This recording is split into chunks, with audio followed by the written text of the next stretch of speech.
Good morning everyone, welcome back to my another vlog. होर सारे किद्दां चंगे? चलो तुसी चंगे तो असी बहुत ही चंगे।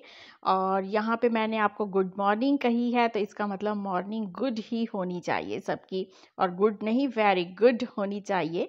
और मैं प्रेयर करती हूँ गॉड से कि आप सभी लोगों का, जितने भी मेरे फ्रेंड्स हैं, डियर फ्रेंड्स हैं, और जितनी भी मेरी यूट्यूब फैमिली है, उन सभी का दिन आज का बहुत अच्छा जाए।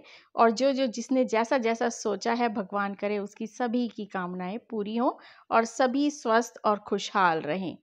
तो यहाँ पर मैं कर रही हूँ ब्रेकफास्ट की तैयारी, और जैसा कि आपको पता ही है, ਅਸੀਂ ਪੰਜਾਬੀਆਂ ਦੇ ਪਰਾਂਠੇ ਤਾਂ ਫੇਮਸ ਹੈ ਨਹੀਂ ਹਨ, ਤਾਂ ਫਿਰ ਸਾਡੀ ਮਾਰਨਿੰਗ ਵੀ ਗੁੱਡ ਤਾਂ ਹੀ ਹੋਏਗੀ ਜਦ ਅਸੀਂ ਖਾਵਾਂਗੇ ਪਰਾਂਠੇ। ਤੇ ਇੱਥੇ ਹੁਣ ਥੋੜਾ ਜਿਹਾ ਮੌਸਮ ਬਦਲ ਗਿਆ ਹੈ, ਤਾਂ ਫਿਰ ਆਪਾਂ ਖਾਣੇ ਨੇ ਪਰੌਂਠੇ, ਕਦੀ ਗੋਭੀ ਦੇ ਤੇ ਕਦੀ ਮੂਲੀ ਦੇ ਤੇ ਕਦੀ ਆਲੂ ਦੇ, ਕਦੀ ਪਨੀਰ ਦੇ। यानी कि होन आ गया स्टफ पराठिया का मौसम, तो सानू खान का चाहिए बहाना। तो बस बातों बातों में मूली कद्दूकस कर दी है। कई लोग इसे फ्राई करके खाते हैं, उसके बनाते हैं, पर हम ऐसा नहीं करते क्योंकि वो हमारे टेस्ट में नहीं आते। तो इसमें डालूंगी मैं धनिया और थोड़ी सी हरी मिर्च। और कई लोग क्या करते हैं कि उसको सब्जी जैसा पहले फ्राई करते हैं, तो मैं ऐसा बिल्कुल नहीं करने वाली। मैं सीधे सीधे इसके डबल रोटी वाले, डबल लेयर वाले पराठे बनाऊंगी। तो मुझे बहुत खुशी हुई पिछले साल भी जब मैंने मूली के पराठे ऐसे बनाए, तो जिन लोगों ने मेरी वीडियो देखी उन लोगों ने बाद में मुझे ये कहा कि भाभी हमारा ना मूली के पराठे बनाने में जितना डर था वो सारा उतर गया है, क्योंकि हमने जब आपको डबल ये लेयर वाले पराठे बनाते हुए देखा तो हमने वैसे ही पराठे बनाए हैं। तो अब हम निश्चिंत होकर पराठे मूली के बना लेते हैं, वरना हम पहले डर के मारे पराठे बनाने से घबराते थे कि हमारे फट जाते थे। तो कह रहे थे कि इस तरीके से अब हम भी बहुत अच्छे अच्छे पराठे बनाने लग गए हैं, बिना किसी चिंता के, बिना किसी डर के। तो मुझे बहुत अच्छा लगा कि चलो यार, कोई तो फ़ायदा हुआ मेरे इस तरीके से पराठे बनाने का, और जिनको डर लगता था पराठे बनाने से उनका सारा डर उतर गया है। तो मॉर्निंग तैयार चाह दे नाल ही होनी चाहिए। तो बस आप इत्थे बना रहे हैं आपदे वास्ते चाह, ते नाल होंगे पराठे ते दही। और इसके बाद मैंने मूली के पत्तों को धोया है, क्योंकि मूली के पत्तों की जो सब्ज़ी बनती है वो बहुत टेस्टी बनती है और मेरे बच्चे बहुत शौक़ से खा लेते हैं। अगर जैसे मेथी की सब्ज़ी खाने को मन हो और मेथी घर में अवेलेबल ना हो और आपके पास सिर्फ मूली के पत्ते हों, तो आप उसकी भी सब्ज़ी बना सकते हैं। तो मैंने उसी की तैयारी कर ली है, और बस अब मैं नहा धो के, कपड़े वगैरह धो के, जो भी और घर के काम होते हैं वो सभी होम मेकर हाउस क्वीन को पता होता है, उसको निपटाने के बाद अब मैं करूँगी अगले काम की तैयारी। और जो लोग मेरे चैनल पर नए हैं तो प्लीज़ प्लीज़ प्लीज़ मेरे चैनल को सब्सक्राइब कर दें, क्योंकि डाटा मैंने देखा है कि लोग अगर आते हैं वीडियो देखते हैं पर सब्सक्राइब नहीं करते। तो वीडियो अगर आपको ज़रा सा भी कुछ आपको बेनिफिट हो या पसंद आए तो लाइक करें, और उसके साथ साथ चैनल को सब्सक्राइब करें। ये मेरी सभी आप लोगों से रिक्वेस्ट है। और अब मैं आ गई हूँ किचन में, और किचन में आने से पहले क्योंकि मेरे बाल खुले थे तो मैंने अब इन पे बांधा है दुपट्टा, क्योंकि जो अब रोटी सब्जी का काम करना है उसमें कहीं बाल वाल ना गिर जाए, इस चक्कर में मैंने दुपट्टा बांध लिया है। और दुपट्टा बांधने की आदत हमें अपनी नानी से पड़ी हुई है, क्योंकि जब हम जाते थे नानी के घर छुट्टियों में ना, तो नानी हमको काम कराना सिखाती थी। तो वो कहती थी कि कंघी भी बाहर जाके करो, और जो सिर धोया है तो बाहर जाके ही झाड़ो अपने बाल, और किचन में आओ तो खुले बाल नहीं रखने। तो वो सब हमको ऐसे करते करते आदतें सब पड़ी हुई हैं। तो यहाँ मैंने चॉप कर लिए आलू, और आलू आप अपनी मर्जी से कम या ज़्यादा कर सकते हैं। फ़िलहाल मेरे बच्चे और हम आलू बहुत पसंद करते हैं। यहाँ तेल में मैं डाल दिया है जीरा और हींग, और क्या किया मैंने, थोड़ी सी लाल मिर्चें डाली हैं। ये जो लाल मिर्चें होती हैं फ्राई करी हुई, इसका आपको जो टेस्ट है ना वो अलग सा ही आएगा। और जब आप इसको जो तीखा खाना पसंद करते हैं वो अगर खाएंगे ना, तो उनको राजस्थानी फूड की याद आ जाएगी, क्योंकि ये उसमें बहुत ज़्यादा लाल मिर्चें तीखी तीखी अच्छी लगती हैं और इसका टेस्ट अलग सा आता है। तो 5-1 मिनट मैंने फुल फ्लेम पर आलूओं को फ्राई करना है, क्योंकि अगर मैं इसको स्लो इस वक्त कर देती हूँ तो वो भरता भरता सा बनेंगे।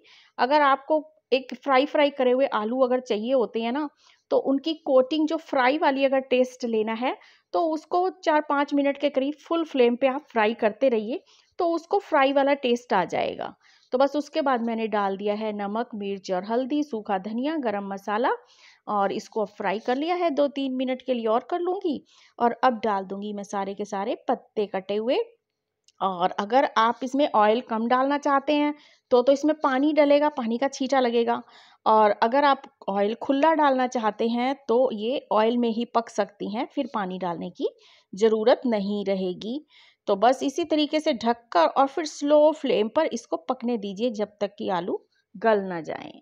तो एक बार आप ट्राई ज़रूर कीजिएगा। जिस दिन मेथी घर में ना हो तो ये वाली सब्ज़ी बनाइएगा।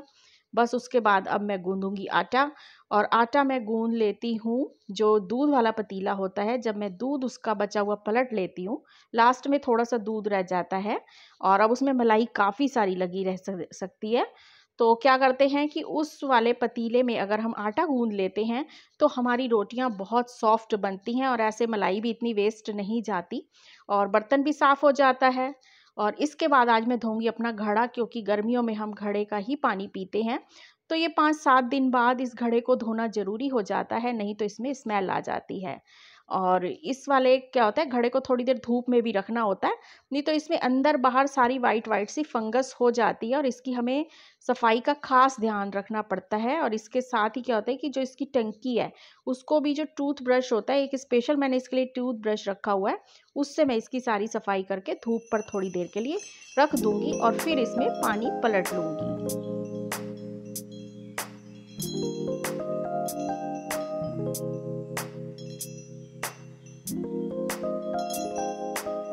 तो बस इसके साथ साथ ही अब मेरी सब्जी भी हो गई है लगभग तैयार। और इसके बस थल्ला ना लग जाए, इस बात का ख्याल रखना होता है। अगर छींटा पानी का भी डालना हो तो डाल सकते हैं। और यहाँ पे आलू थोड़े से हमने फ्राई वाले टेस्ट के खाने हैं। तो सब्जी मेरी हो गई है बिल्कुल तैयार। इसके साथ ही मैं थोड़ा बहुत और काम समेट लूँगी किचन का, और बस सारी रोटी वोटी बना के साथ में अब आएगा क्या कहते हैं, मूली का सलाद भी, क्योंकि मूलियाँ काफ़ी आई हुई हैं और आजकल मीठी पहाड़ की लाल वाली मूली आई हुई हैं, तो वो मूलियाँ खानी बहुत अच्छी लगती हैं। बस अब फिर मैं आई हूँ शाम को, आपसे डायरेक्ट मिल रही हूँ। और उसके बाद मैंने पी है चाय, क्योंकि चाय से ही थोड़ी सी एनर्जी आती है, दिमाग काम करता है। वैसे भी यार थोड़ा सा ठंडा मौसम हो गया है हल्का सा, तो आजकल तो ना 2-2:30 बजे ही दिल कर पड़ता है कि खाने के बाद फ़ौरन चाय पी लो। तो चाय पी ली है और उसके बाद अब मैं थोड़ा सा करूँगी मशीन का काम। मशीन का काम मीन्स जो थोड़ा अल्ट्रेशन करना है, क्योंकि क्या होता है कभी कोई कपड़ा टाइट हो जाता है, कभी कोई कपड़ा ढीला होता है, कोई उधड़ जाता है, कोई छोटा बड़ा करना होता है, तो मैं वो करूँगी। और कई लोगों की ये थिंकिंग होती है कि इस काम को ना बिल्कुल भी लोग अच्छा नहीं समझते, लेकिन मुझे कोई परेशानी नहीं है। काम कोई भी छोटा बड़ा नहीं होता, काम काम है, काम करना हमारी जिम्मेदारी बनती है। इसके साथ ही जो काम हमें आता है उसमें कोई एतराज़ नहीं होता। और अगर ये काम छोटे गिने जाते हैं तो इतने बड़े बड़े जो ड्रेस डिज़ाइनर हैं, जो फेमस है इतने, वो भी तो यार यही करते हैं। और कितने हमारे मतलब ड्रेस डिज़ाइनर जो हैं, स्टिचिंग है, इनके कितने कितने बड़े हमारे इंस्टीट्यूट खुले हुए हैं, नामी गिरामी इंस्टीट्यूट खुले हुए हैं। तो इन कामों को मैं फ़िलहाल किसी काम को भी छोटा बड़ा नहीं समझती, क्योंकि हम इंसान हैं, भगवान ने शुक्र मनाना चाहिए हाथ पैर दिए हुए हैं, तो हम जो काम कर सकते हैं उन्हें अच्छे तरीके से करें।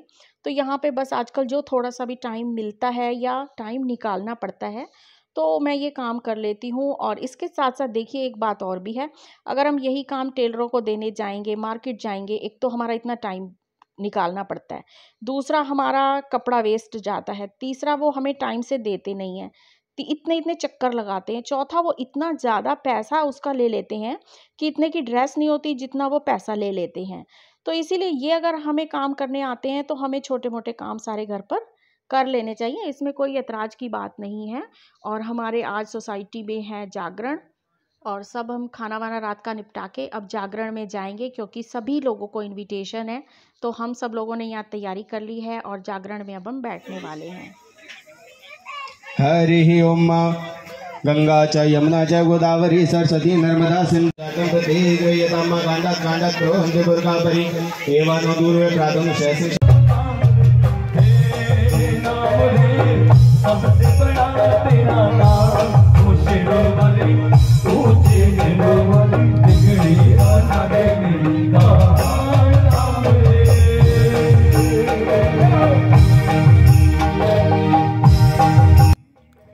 तो रात भर सब लोगों ने बैठ के जागरण का आनंद लिया, पुण्य के भागीदार बने और नवरात्रे भी अब ख़त्म होने वाले हैं।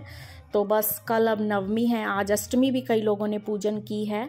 तो बहुत अच्छा रहा, पूरे नवरात्रों में सब जगह कीर्तन होते रहे, बहुत अच्छा लगा। तो पूरा ये सप्ताह बहुत रौनकों वाला रहा। तो उसके बाद तारा रानी की कथा हुई, फिर सुबह प्रसाद मिला और सब लोगों ने देखिए कितना डांस किया। जो मंडली आई हुई थी बहुत अच्छी मंडली थी, उन्होंने बहुत अच्छा सबको मतलब प्रेजेंट करने को कहा, तो सब लोगों ने डांस भी करा। तो बस इसी के साथ मैं करती हूँ वीडियो का एंड, फिर मिलती हूँ आपको एक नई और इंटरेस्टिंग वीडियो के साथ। तब तक तुसी आपदा ख्याल रखिया जे, असी आपदा ख्याल रखांगे। बाकी सारिਆਂ ਦਾ ਰੱਬ ਰਾਖਾ।